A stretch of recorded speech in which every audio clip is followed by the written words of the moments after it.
All right, so I was able to see an early mystery screening of My Dead Friend Zoe, so let's talk about it.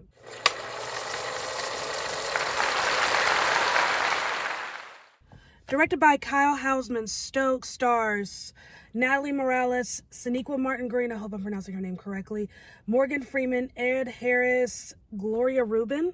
Normally I do these reviews like right after I see the movie in my car in the dark, you know what I mean? But I was not feeling good last night at all. I shouldn't have gone to the movies. Should not have gone to the movies, but I went. And it took everything in me to stay awake during this movie. Not because the movie was bad, because I was just not feeling that good. But it's the next day, it's after work, I'm in the church parking lot. We're going to talk about this movie because if you get a chance to see this, and I don't normally do this. I try not to do this. I try not to recommend movies or tell you have to see this or you shouldn't see this. But I think this is a movie worth seeing because this is a message worth hearing. So this movie is about a woman named Merritt. Merritt is a veteran. She was in the Army, a mechanic, along with her best friend Zoe. Now we fast forward a bit and Merritt is in a group therapy session and she's sitting next to her friend Zoe, and they're in this thing together, as it would seem, and everyone's kind of sharing their feelings, and everyone in the group is a veteran from whatever branch of the Army. But as it turns out, Zoe is not really there. Zoe is dead. Merritt is struggling with trauma and PTSD, and as we go through the story, we realize that she's also struggling with a lot of guilt and a lot of shame concerning her best friend Zoe and Zoe's death. This is your spoiler alert. So if you're really interested in seeing this movie, which again, I highly recommend, I would dip out now and come back later because there's no way to really do this review justice without spoiling it some. Now, not counting the 2024 films that I've seen, and by 2024 films, I mean mostly Oscar movies. So I've seen, Showgirl, Better Man, The Brutalist, Nickel Boys. So not counting movies such as those, I would say, and I know we're only 2.5 months into the year, this is definitely one of the best movies I've seen so far this year. And I've seen a lot of movies.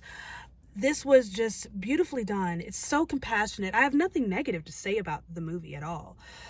Beautifully cast, the multicultural cast, because you have Merritt, who's Black, her grandfather, Ed Harris, Black, Morgan Freeman's Black, a man in here who is Indian, and then, or South Asian, I don't want to assume. So South Asian, because whatever, South Asian. And then you have her friend Zoe, who is Latina. So the multiculturalness is so necessary when we're talking about this subject. This movie is a bit of an homage to veterans, especially veterans who suffer from PSD, and also the veterans who have taken their own lives, either in the military or outside of the military. That's what this movie really is about, is bringing awareness to that situation, showing respect to those who have lost and who have been lost.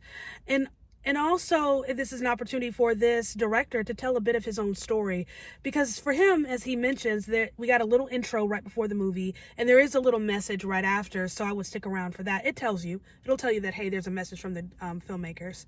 But this is a bit autobiographical for him. He is a veteran himself, and he lost 2 friends who took their own lives. And this is a way for him to kind of honor their stories by bringing awareness to something that is so endemic in that community. So My Dead Friend Zoe, so you have Merritt, who is living, Zoe, who is dead, and she sees Zoe everywhere. Everywhere she is, Zoe is there also. And the way she communicates and talks to Zoe, it's almost like she's still there. It's like almost like she's, still clinging on to her friend. It's very sweet. She doesn't want to let her go. But as we get into the movie, we realize that Zoe is not just, her friend returned from the grave who is there, wants to be there with her to comfort her. But this presence of Zoe really is a manifestation of her own guilt and her own shame. There's something about Zoe and Zoe's passing that she's keeping bottled inside. She doesn't want to talk about it. She's repressing those emotions, those feelings, and that truth, if you will, and that repression manifests itself in the presence of Zoe. And it's interesting in this movie because the more she seems to kind of let go and unwind and relax and release some of that tension, the farther Zoe gets away from her, and the more distant Zoe becomes, and the more hostile and almost aggressive Zoe becomes. Because it's almost like this devil on her shoulder that's telling her, this about her and that about her, and, trying to kind of keep that guilt and that shame contained. Because what happens when she releases it and she lets it go? That's what I think part of her is afraid of. She wants to unburden herself, and she doesn't want to hurt anymore, and she doesn't want to feel that pain, but she also doesn't want to lose Zoe, because she knows that once she releases that guilt, she releases Zoe. And it's such a beautiful metaphorical.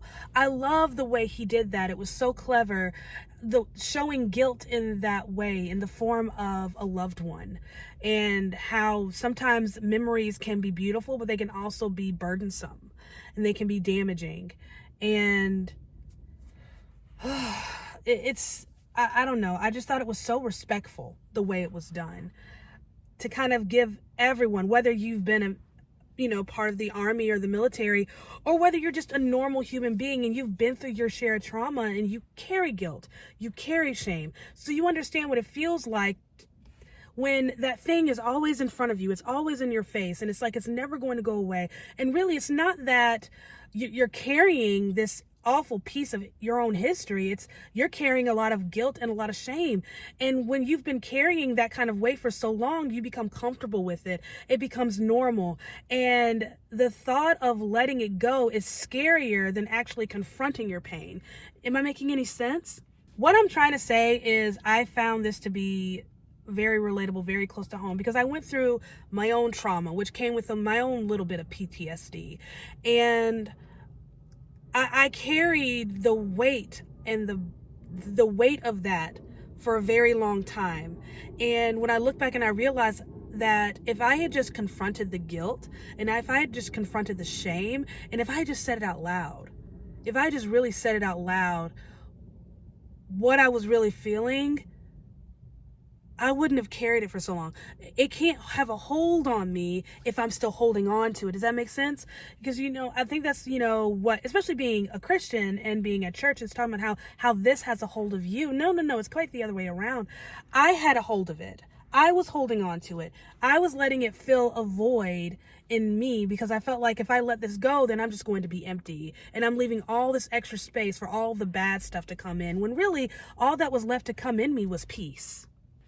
This was just so human and so honest, and like I have nothing negative to say about this movie. It's just, it was so beautifully done, beautifully acted, great casting, wonderfully written.